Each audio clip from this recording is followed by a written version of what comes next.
Hey you guys, it's Peter, and welcome to my channel, Peter Likes Books.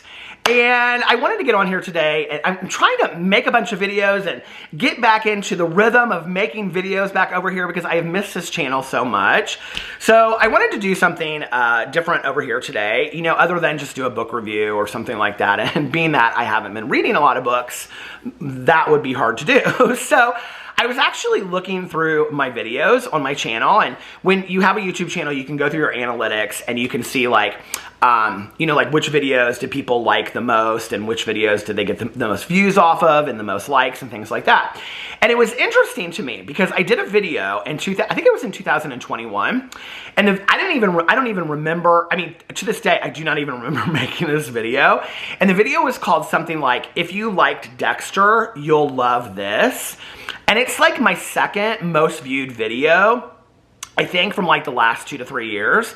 And I was like, this is really interesting. Also, because that is a video that I would click on if I were like rolling through, you know, YouTube, because I loved Dexter, the book, and my, you know, book club partner, Mel, she introduced me to those books, and I've read like the first 3. I usually listen to one when we go to Miami because they take place in Miami.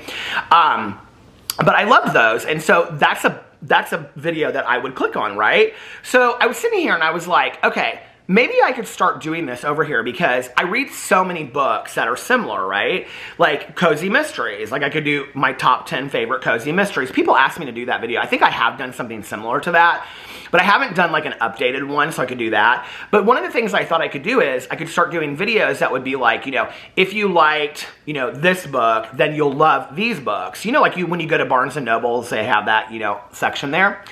And so I was like, what's a book from like the last 2 years that you have loved so much that you have actually got on Google or on Amazon or whatever, and you have said like other books similar to? Because I do that quite a bit. Like if there's a book that I really, really like, I will Google or get on Amazon and say other books similar to.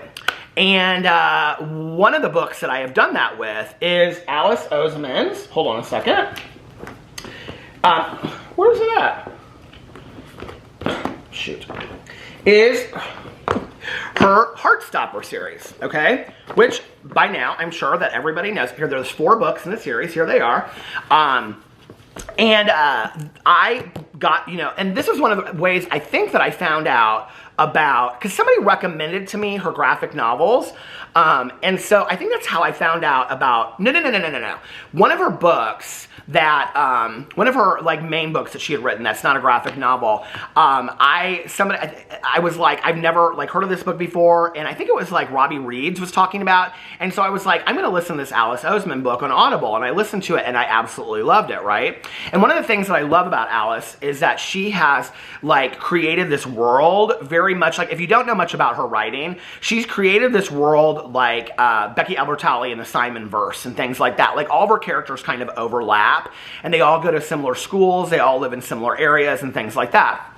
So I read these Heartstopper graphic novels, and I have to tell you guys, like, I tore right through these. Like, every time I get one, I read one within, like, a day. Like, I love them so much. When I found out that they were making them into a Netflix series, I just was like, this is unbelievable. And one of the reasons, and I think this is important for me to say, you know, that I got so excited about it, and I've talked about this in a lot of other videos, is that I'm 50 years old, okay? I came out when I was 18 years old, so I've been out for 32 years. When I was in junior high and high school, and, you know, I knew who I liked by who I was looking at and things like that, and I knew what crushes I had on, you know, other guys and things like that. There were no books. There were no movies. There were no TV shows for me to read or to look at or to watch, right? And, you know, and I look back at that, and I had such open-minded parents that had that existed, I would have had access to those things. I could have gone to the library. I could have gotten those books out, you know? That would have made me not feel so all alone. And this is why I feel that representation is so important. And I think own voices is so important as well. That had that existed, I wouldn't have felt so all alone. And I've told this story on here before, you know, that I can remember at like 14 years old, 15 years old, going to like Walden Books and B. Dalton and things like that, And they would have like a gay lesbian book section that was nonfiction. They wouldn't have even a fiction section. It would just be a gay lesbian section. And the section would be like half a bookshelf, and it would be in between like psychology of like mental health, and then it would be like between that and like sex. And the sex books would be like the joy of sex, the karma of sex. And so it was like, okay, the only section in this entire bookstore that they have dedicated to anything to do with how I feel as a person inside is between the psychology and between the sex. And it made me feel very weird about myself. Like I didn't even really know what to do with that, right? Like at 15 and 14 years old. Had I had an entire young adult section of books, let alone graphic novels, that I could have fallen in love with these characters and rooted them on for their relationships and things like that, you know, I just think, I think my life would have turned out a little bit different. And you know, I think it also like goes into, and I don't blame it for this, but I think it also goes into my addiction and the reason why I ended up using, because I think that I was so ashamed of myself and things like that. And so, you know, I think it would have affected on so many different levels. Do I think it would have taken that away? No, absolutely not. I want to make that clear. But I do think that it would have lightened the load a little bit, and that I would have had at least something that I would have been able to look at and say, okay, I see you, I feel you, I am you, you know? And so I'm so grateful for her books. And the other thing I want to say about her books, if you don't know about like her not her graphic novels so much, but also her graphic novels, is that Alice Oseman addresses issues to do with like, you know, well, within the Heartstopper novel, she addresses like, you know, self-harm and things like that. But she does it in such like a great, like literal interpretation, and also like how to help people. Like I love in here, you know, the whole interactions between Nick and Charlie, and, you know, how to help somebody that wants to self-harm and things like that. I mean, she doesn't just leave it out there. It's like she addresses it full on, and she talks about it. And, you know, and I love that she includes trans representation in her books, and she's just fantastic. Right? So I wanted to give you guys, if you've read these and you love these, I wanted to give you some other books that if you like the Heartstopper books, that you would love these. And I just brought a few of them with me. I did want to show this in case you didn't watch my last video. I haven't read this one yet. I'm going to start it tonight. But I just bought the Alice Oseman, the Heartstopper Yearbook. I got it on Amazon. It was like $14.99. If you're looking for a last minute Christmas present, here you go. Has the dogs even. I love that it has the dogs. Okay, so let me show you some of the graphic novels. I'm just going to do the graphic novels. If you guys want me to do like my top 10 favorite young adult LGBTQIA+ books, I can do that. That would actually be a video that I would really enjoy doing. But I would have to like go back in through the last couple years and see which videos or which books I've read and which ones really stood out to me. Okay, the first one I want to talk about, and this is probably my favorite, that if you really, really loved Heartstopper, you would really love that. And this is called Bloom, and it's by Kevin Panetta and Savannah Ganicho. Okay, and here's the book. It was on Goodreads, a best of list, I think 2 years ago. I think it came out in 2021. Let me look and see. Hold on, I can't see without my reading glasses, but it says, oh, here are my reading glasses right here. Ah! You're gonna poke your eye out. I think it came out in 2021. Hold on just a second. Oh, 2019. Now that high school is over, Ari is dying to move to the big city with his ultra hip band. If he can just persuade his dad to let him quit his job at their struggling family bakery. Though he loved working there as a kid, Ari cannot fathom a life wasting away over rising dough in hot ovens. But while interviewing candidates for his replacement, Ari meets Hector, an easygoing guy who loves baking as much as Ari wants to escape it. As they become closer over batches of bread, love is ready to bloom, and that is if Ari doesn't ruin everything. You guys, it is so sweet, and it's so endearing, and it's very similar to Heartstopper with the love and the innocence and all of that stuff. And so, another book that I would highly recommend, and you can get this on Amazon, Goodreads, thrift books, everywhere. So it's called Bloom. Loved it. Okay, the next one, and this is interesting because, well, I should probably show these two next. I just finished Fangirl Book 2, but here is Fangirl Book 1, and these are the manga editions of these. They are like translating the book by Rainbow Rowell. I'm just gonna leave my glasses on, I hope y'all don't mind. Fangirl, the book, into the manga, and I love them, you guys. I love them so much. I don't know what it is, like, you know, with graphic novels and manga, like, it's a deliciously warm-hearted nerd power ballad destined for greatness. I don't know what it is. I think it's partly because it's just so easy to get into. The only one that I read in the last couple years that I didn't really love it because they changed so much of it, and that was The Diary of Anne Frank. I bought like the hardback, the hard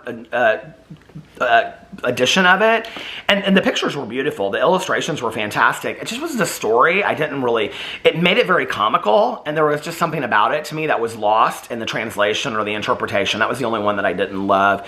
The To Kill a Mockingbird one is fantastic. A Wrinkle in Time is fantastic. Those are beautiful hardback editions if you're looking for one.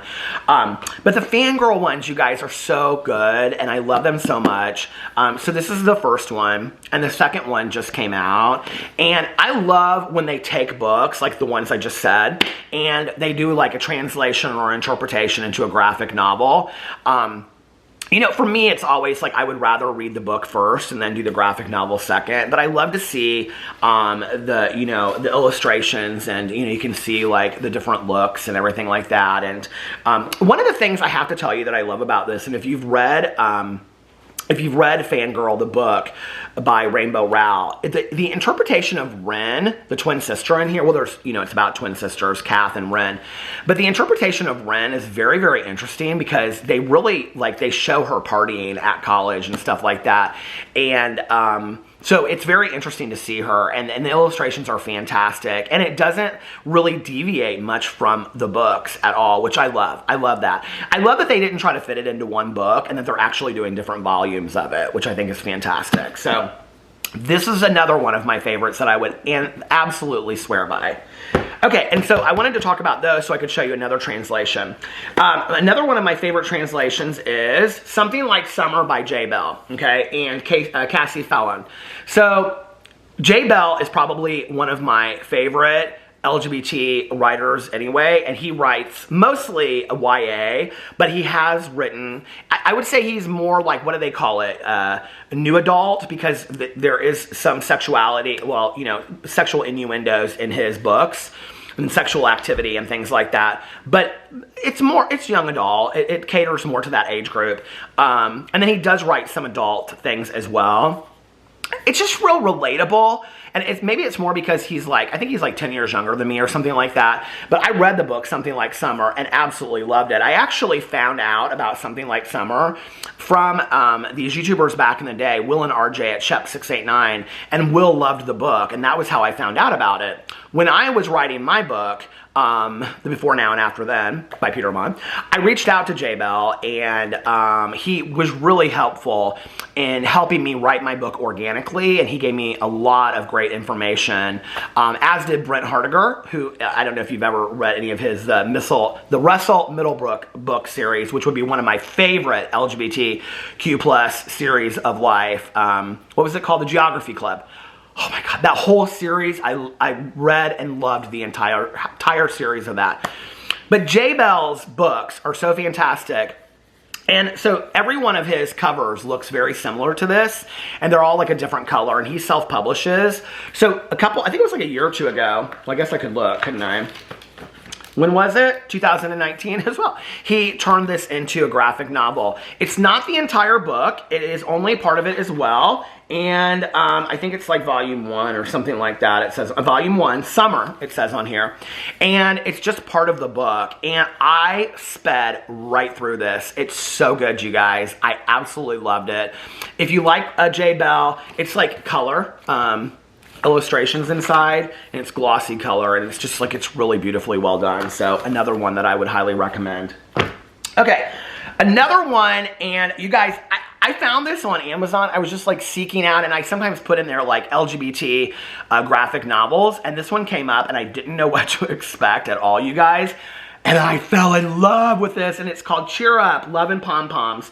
And this is by Crystal Fraser, Val Wise, and Oscar Jupiter, okay?